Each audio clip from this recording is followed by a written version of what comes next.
Now let's take a look at the most recent data on inflation, and that's for a couple reasons. One is that with the looming tariffs, there is concerns over what will be the inflationary impact. Are we going to have another surge in inflation like we did a couple years ago?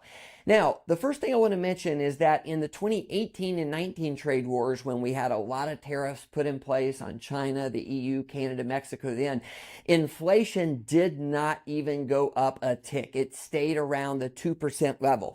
So tariffs don't have to be inflationary. That's the first thing. The second thing is when we look at the state of play right now, things are pretty positive. And what am I talking about? First, I'm talking about barrel of oil is down to $61 a barrel. Much, much lower than it's been the last 4 or 5 years, when it tended to be in a range between 70 and 90 for most of that time period. So it's very good to see oil down. The second thing is when we look at commodities, and commodities we're talking about energy like oil and gas, precious metals, which is gold and silver, agriculture, corn, wheat, sugar, etc., and industrial metals like copper and aluminum. There is a way to measure a composite of these that is an ETF. PDBC is the ticker symbol. And this is a chart of this measure of commodities over the last 10 years. And note, from late 2020 to early 2022, this skyrocketed. And this is what inflationary spikes tend to look like. Oil went up to almost $120 a barrel. All commodity crosses kind of across the board were skyrocketing. Well, look at the case now. In fact, we are at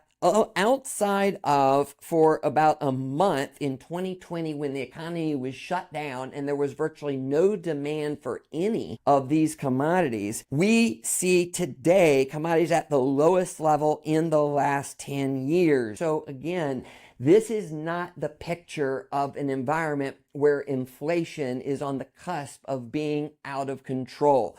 So we are very happy to see that.